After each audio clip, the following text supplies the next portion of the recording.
Out ಆಗಬೇಡ ಅಂತ ಹೇಳ್ಬಿಟ್ಟು ಹೋದ ವರ್ಷದಿಂದ ಅದಕ್ಕಿಂತ ಮುಂಚೆ ಬರೀ 25,000 ಇದ್ದಿದ್ದು ಫೀಸ್ ಸ್ಕಾಲರ್ಶಿಪ್ ನಾವು ಕೊಡ್ತಾ ಇದ್ವಿ. ಆಮೇಲೆ ಮನೆ ಮುಖ್ಯಮಂತ್ರಿ ಗಮನಕ್ಕೆ ತಂದು ಇಲ್ಲ ಸರ್ 11 ಲಕ್ಷ ಫೀಸಲ್ಲಿ 25 ಲಕ್ಷ ಕೊಟ್ಟು ನಾವು ಯಾವುದಕ್ಕೂ ಸಲ್ಲಲ್ಲ. ಅವ್ರಿಗೆ ಬಹಳ ಜನ ಮಕ್ಕಳು ಡ್ರಾಪ್ ಔಟ್ ಆಗ್ತಾರೆ. ಅವ್ರು ನಾವು ನಮ್ಮ ಸರ್ಕಾರ ವತಿಯಿಂದ ಅಲ್ಪಸಂಖ್ಯಾತರ ವತಿಯಿಂದ ನಾವು ಕನಿಷ್ಠ ಒಂದು 5 ಲಕ್ಷ ಆದ್ರೂ ಕೊಡಬೇಕು ಅಂತ ಹೇಳ್ಬಿಟ್ಟು ಮನೆ ಮುಖ್ಯಮಂತ್ರಿ ಗಮನಕ್ಕೆ ತಂದಿದೆ. ಆಯ್ತು, ಮನೆ ಮುಖ್ಯಮಂತ್ರಿಗಳು ಒಪ್ಕೊಂಡು 5 ಲಕ್ಷ ಘೋಷಣೆ ಮಾಡೋಣ ಅಂತ ಹೇಳಿದ್ವಿ.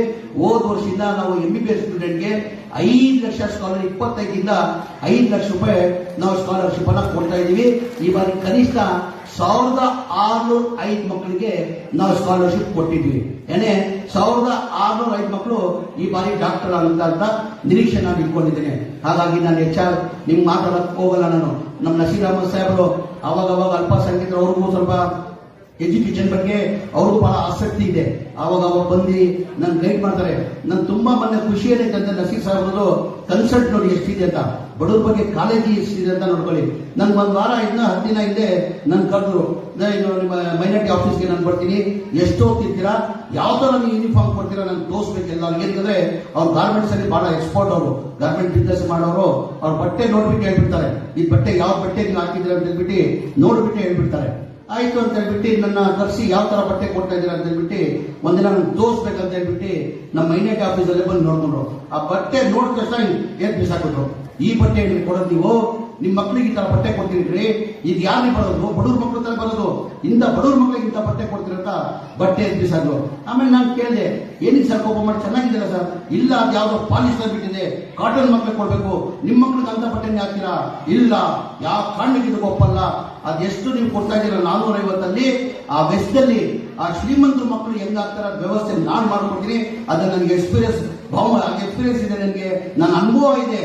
ಆ ಬಟ್ಟೆನ ಕೊಡಿಸ್ಬೇಕು ಅಂತ ಹೇಳ್ಬಿಟ್ಟು ಮನೆ ನಸೀರ್ ಅಹಮದ್ ಅವರು ತೀರ್ಮಾನ ಮಾಡಿದ್ರು.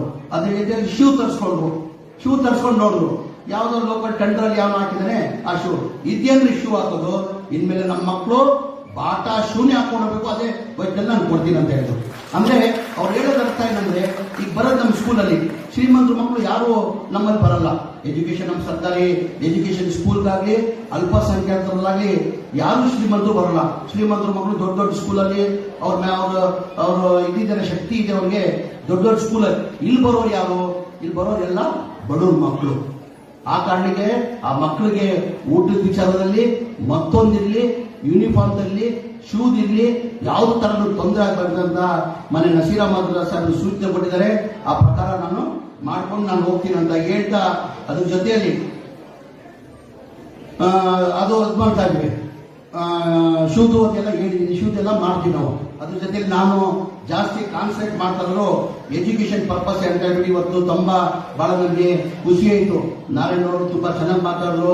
ಅದ್ರ ಜೊತೆಲಿ ನಮ್ಮ 2 ಹೆಣ್ಣು ಅಲ್ಪಸಂಖ್ಯಾತರು ಹೆಣ್ಮಕ್ಳು ಅದನ್ನ ಎಷ್ಟು ಕೊಡಪ್ಪ, ಅದು ಸ್ಲಿಪ್ ಇದೆ ಒಂದು, ಮುಂದೆ ಸ್ಲಿಪ್ ಇದೆ ಕೊಡಬಾರ್ದು.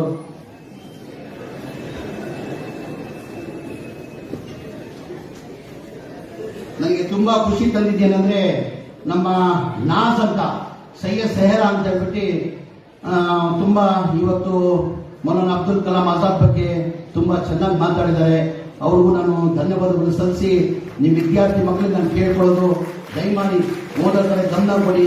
ಎಜುಕೇಶನ್ ಇಲ್ಲ ಅಂದ್ರೆ ಯಾರು ಏನು ಮಾಡಕ್ ಸಾಧ್ಯ ಆಗಲ್ಲ. ಓದೋಗಳಲ್ಲಿ ಗಮನ ಕೊಡ್ಬೇಕಂತ ಮೌಲಾನಾ ಅಬ್ದುಲ್ ಕಲಾಂ ಆಜಾದ್ ಅವರು ಕಲಿಸಿದ್ದಷ್ಟೇ. ನಾವು ಎಜುಕೇಶನ್ ಕಡೆ ಗಮನ ಕೊಡಬೇಕು, ವಿದ್ಯಾಭ್ಯಾಸ ಮಕ್ಳಿಗೆ ಕೊಡಬೇಕು. ವಿದ್ಯಾಭ್ಯಾಸ ಇಲ್ಲಾಂದ್ರೆ ನಾವೇನು ಮಾಡಕ್ ಸಾಧ್ಯ ಆಗಲ್ಲ ಅಂತ ಹೇಳ್ಬಿಟ್ಟು ಮನೆ ಅಬ್ದುಲ್ ಕಲಾಂ ಆಜಾದ್ ಅವರು ಕನಸಿತ್ತು. ಆ ಕನಸನ್ನ ನೀವುಗಳು ನೆನೆಸು ಮಾಡಬೇಕಾಗ್ತದೆ. ಇವತ್ತು ಮನೆಯ ಮಧು ಬಂಗಾರಪ್ಪ ಅವರಿಗೆ ಇನ್ನೊಂದು ಬಾರಿ ನಾನು ಧನ್ಯವಾದಗಳು ಸಲ್ಲಿಸಿ, ಅವ್ರು ಬೇರೆ ಬೇರೆ ಕಾರ್ಯಕ್ರಮ ಇದ್ದಿದ್ದು ಈ ನಮ್ಮ ಕಾರ್ಯಕ್ರಮಕ್ಕೆ ಬಂದಿದ್ದಕ್ಕೆ ನಿಮ್ಗೆ ಧನ್ಯವಾದಗಳು ಸಲ್ಲಿಸಿ, ಈ ಬಾರಿ ಒಂದು ಕಾರ್ಯಕ್ರಮ ಅಂಬೇಡ್ಕರ್ ಭವನಲ್ಲಿ ಮಾಡಿದೀವಿ ನಾವು. ಬರೋ ವರ್ಷ ನಾನು, ನಸೀರ್ ಅಹಮದ್, ರಿಜ್ವಾನ್ ಅವರು, ಮಧು ಬಂಗಾರಪ್ಪ ಸಾಹೇಬರು ಹೇಳಿದ್ರು, ಈ ವರ್ಷ ಇಲ್ಲಿ ಮಾಡೋದು ನಾವು ಮಾಡಿದ್ದೀವಿ. ಈಗ ಹೆಂಗೋ ಸರ್ಕಾರ ಇದ್ದ ನಾವು ಆದೇಶನ ಹೊರಡಿಸಿದ್ವಿ. ರೆಗ್ಯುಲರ್ 11ನೇ ತಾರೀಕು ಮೌಲಾನಾ ಅಬ್ದುಲ್ ಕಲಾಂ ಹುಟ್ಟುಹಬ್ಬನ್ನು ಮತ್ತೆ ನ್ಯಾಷನಲ್ ಎಜುಕೇಶನ್ ಡೇ ಅನ್ನ ನಾವು ಆಚರಿಸಲೇಬೇಕಾಗ್ತದೆ. ಆ ಕಾರಣಕ್ಕೆ ಇವತ್ತು ಇಲ್ಲ ಆಚರಿಸಿದ್ವಿ. ಬರೋ ವರ್ಷದಲ್ಲಿ ನಾವು ಬ್ಯಾಂಕ್ವೆಟ್ ಹಾಲಲ್ಲೇ ಆಚರಿಸಬೇಕಂತ ಇವತ್ತು ಮನೆ ಮಧು ಬಂಗಾರಪ್ಪ ಅವರು, ನಸೀರ್ ಅಹಮದ್ ಅವರು, ರಿಜ್ವಾನ್ ಅವರು ಹೇಳಿದ್ದಾರೆ. ಬರೋ ವರ್ಷದಿಂದ ನಾವು ಈ ಕಾರ್ಯಕ್ರಮನ ಬ್ಯಾಂಕ್ವೆಟ್ ಹಾಲ್ ಅಲ್ಲಿ ಆಚರಿಸ್ತೀವಿ ಅಂತ ಹೇಳಿ ನಮ್ಮ ಟೀಚರ್ಸ್ ಹೆಚ್ಚಿನ ಸಂಖ್ಯೆಯಲ್ಲಿ ಟೀಚರ್ ಬಂದಿದ್ದಾರೆ. ನಮ್ಮ ಸ್ಟ್ರೆಂತ್ ವಿಧಾನಸೌಧ ಬ್ಯಾಂಕ್ವೆಟ್ ಹಾಲ್, ಅದ್ರ ಜೊತೆಯಲ್ಲಿ ತಮಗೆಲ್ಲ ಗೊತ್ತು ಮಗನ ನಮ್ಮ ಸ್ಟ್ರೆಂತ್ ನಿಮ್ಮ ಸ್ಟ್ರೆಂತ್ ತುಂಬಾ ಜಾಸ್ತಿ ಇದೆ. ನಿಮ್ಗೂ ನಮಗೆ ಎಜುಕೇಶನ್ ಡಿಪಾರ್ಟ್ಮೆಂಟ್ಗೆ ನಾವು ಕಂಪೇರ್ ಮಾಡಕ್ ಸಾಧ್ಯ ಆಗಲ್ಲ. ನಮ್ಮ ಸ್ಟ್ರೆಂತ್ ಇದ್ದಿದ್ದು 1,02,000 ಸ್ಟ್ರೆಂತ್ ಇದ್ದಿದ್ದು 2023ವರೆಗೂ.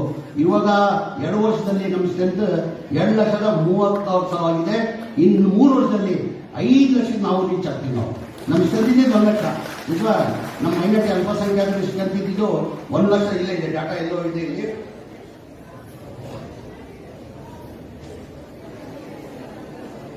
ಎಲ್ಲರಿಗಿಲ್ಲ ನಿಂತು ಎಲ್ಲರಿ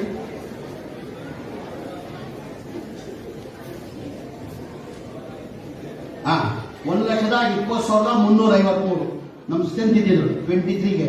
ನಮ್ಮ ಸರ್ಕಾರ ಬರೋದು ಮುಂಚೆ 1,20,350 ಆಮೇಲೆ ಈಗ ಸ್ಟ್ರೆಂತ್ ಇರೋದು 2,34,850.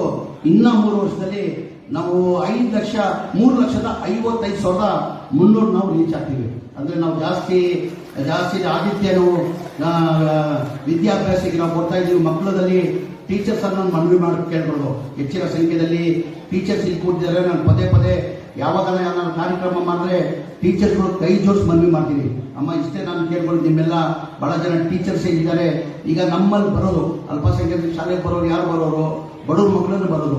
ಶ್ರೀಮಂತರ ಮಕ್ಕಳು ಯಾವ ಕಾರಣಕ್ಕೆ ನಮ್ಮಲ್ಲಿ ಬರಲ್ಲ. ಯಾಕಂದ್ರೆ ಬಡವ್ರ ಮಕ್ಕಳನ್ನು ಬರೋದು. ಅವರಲ್ಲಿ ಫೀಸ್ ಬೇರ್ ಮಾಡಕ್ ಸಾಧ್ಯ ಇಲ್ಲ ಕಾರಣಕ್ಕೆ ನಮ್ಮ ವಸತಿ ಶಾಲೆಗೆ ನಮ್ಮ ಅಲ್ಪಸಂಖ್ಯಾತ ಶಾಲೆ ಕಳಿಸ್ತಾರೆ. ಈಗ ಟೀಚರ್ ಇದೆಲ್ಲ ಮಕ್ಕಳಿಗೆ ದೇವರಾದ್ಮೇಲೆ ಯಾರನ್ನ ಇದ್ರೆ ಅದು ತಾಯಿ ತಂದೆಗಿಂತ ಹೆಚ್ಚಾಗಿ ಟೀಚರ್. ಏನಕ್ಕಂದ್ರೆ ಇವತ್ತು ಟೀಚರ್ ನನಗೆ ನಾನು ಏನು 1ನೇ ಕ್ಲಾಸಿಂದ 7ನೇ ಕ್ಲಾಸ್ವರೆಗೂ ಇದ್ದೆ. ನಾನು ಬಹುಶಃ ಅಂತ ಇತ್ತಮ್ಮ ಪೊಲೀಸ್ ಸ್ಕೂಲ್. ಆ ಟೈಮಿಂದ ನಾನು ಸ್ವಲ್ಪ ಒಂದು ಇದು ಜಾಸ್ತಿ, ನಾನು ಪೋಲಿಫಲ ಜಾಸ್ತಿ. ನಾನು ಓದಕ್ಕೆ ಮುಂಚೆ ಹೇಳಿದೆ, ನನ್ನ ಗಮನ ಇಲ್ಲ. ಆ ಟೀಚರ್ ಇಷ್ಟಾದ್ರೂ ನಾನು ಕಲ್ತಿದ್ದೆ ಅಂದ್ರೆ ಆ ಕೃತಜ್ಞತೆಯನ್ನ ಈ ಕ್ರೆಡಿಟ್ ಅನ್ನ ನಾನು ಬಹುಶಃ ಕೊಡೋಕೆ ನಾನು ಬಯಸ್ತಾ ಇದೀನಿ. ಏನಕ್ಕಂದ್ರೆ ಆ ಟೀಚರ್ ಹೆಂಗ್ ನೋಡ್ಕೊಳ್ಳೋದ್ರೆ ನಾವು ಸ್ಕೂಲ್ ಬಂದ್ರೆ ಅವ್ರ ಸ್ವಂತ ಮಕ್ಕಳು ತರಮ್ಮ. ನಾವು ಬಂದ ತಕ್ಷಣ ಮಕ್ಕಳಿಗೆ ಹೆಂಗ್ ಅವ್ರ ತಾಯಿ ನೋಡ್ಕೊಂತಾರೆ ಆ ತರ ನೋಡ್ಕೊಳ್ತಾ ಇದ್ರು. ಆ ಕಾರಣಕ್ಕೆ ಇವತ್ತು ನಾನು ಈ ಮಟ್ಟಿಗೆ ಅಷ್ಟೋ ಇಷ್ಟು ನಾನು ಮಾತಾಡೋದು ಓದೋದು ಕಲ್ತಿದ್ದೀನಿ. ನಾನು ನಿಮ್ಮಲ್ಲಿ ನಾನು ಮನವಿ ಮಾಡ್ಕೊಳ್ಳೋದು, ಮಕ್ಕಳು ಬರೋ ಸಣ್ಣ ಮಕ್ಕಳು ನಿಮ್ಮ ಮಕ್ಕಳು ಅಂತ ಮಕ್ಕಳಿಗೆ ಏನಾಗ್ತಾರೆ, ಅವ್ರು ಯಾರನ್ನ ಎತ್ತದಲ್ಲಿ ಬಂದು IAS ಆಗ್ತಾರೋ IPS ಆಗ್ತಾರೋ ಏನಾಗ್ತಾರೋ ಒಂದಿನ ನೆನ್ಸ್ಕೊಳ್ತಾರೆ. ನಾನು ಇಂಥ ಟೀಚರ್ ಇಂದ ಪ್ರಿನ್ಸಿಪಲ್ ಇದರಿಂದ ನಾನು ಈ ಮಟ್ಟಿಗೆ ನಾನು ರೀಚ್ ಆಗಿದ್ದೀನಿ ಅಂತ ನಿಮ್ಮನ್ನ ನೆನ್ಸ್ಕೊಳ್ತಾನೆ. ಬಹಳ ಜನ ಇವತ್ತು ನಮ್ಮ ಸಿದ್ದರಾಮಯ್ಯ ಅವರು ಆವಾಗ ನಾವು ಲಾಯರ್ ಆಗಿದ್ದೀನಿ. ನಾನು ಈ ಮಟ್ಟಿಗೆ ನಾನು ಬೆಳಿಬೇಕಾದ್ರೆ ಕಾರಣ ನಂದು ನಮ್ಮ IPS ಇದ್ದಾರೆ, IG ಇದ್ದಾರೆ, ನಮ್ಮ ರವಿಕಾಂತೇಗೌಡರು ಅಂತ ಅವ್ರ ತಂದೆಯವರು ಅಂತ ಹೇಳ್ಬಿಟ್ಟು ಸಿದ್ದರಾಮಯ್ಯ ಆವಾಗ ನೆನ್ಸ್ಕೊಳ್ತಾರಮ್ಮ. ಹಾಗೆ ನಿಮ್ಮನ್ನು ನೆನ್ಸ್ಕೊಳ್ತಾರವರು, ನಿಮ್ಮನ್ನು ದೇವ್ರ ರೂಪದಲ್ಲಿ ನೋಡ್ತಾರೆ. ದಯಮಾಡಿ ನಿಮ್ಮ ಮಕ್ಕಳು ಹೆಂಗ್ ನೋಡ್ಕೊತೀರಾ ಆ ತರ ಮಕ್ಕಳನ್ನ ನೋಡ್ಕೊಳ್ಬೇಕಂತ ವಿದ್ಯಾಭ್ಯಾಸದಲ್ಲಿ ನಾವು ಇನ್ನು ಮುಂದಿನ ದಿನದಲ್ಲಿ ಇನ್ನ ಚೆನ್ನಾಗಿ ಮಾಡ್ತೀವಿ ಅಂತ ಹೇಳಿ ಇನ್ನೊಂದು ಬಾರಿ ನಾನು ನ್ಯಾಷನಲ್ ಎಜುಕೇಶನ್ ಡೇ ಶುಭಾಶಯನ ಕೊಡಿ. ಅದ್ರ ಜೊತೆಯಲ್ಲಿ ಮೌಲಾನಾ ಅಬ್ದುಲ್ ಕಲಾಂ 137 ವರ್ಷ ಶುಭಾಶಯನ ಕೊಡಿ. ನನ್ನ ಮಾತು ಮುಗಿಸ್ತೀನಿ. ಜೈ ಹಿಂದ್, ಜೈ ಕರ್ನಾಟಕ. ಸರಳ ಜೀವನ, ಉನ್ನತ ಚಿಂತನ ನಡೆಸಿದ ಭಾರತ ರತ್ನಕ್ಕೆ ತಮ್ಮ ಗೌರವಪೂರ್ವಕ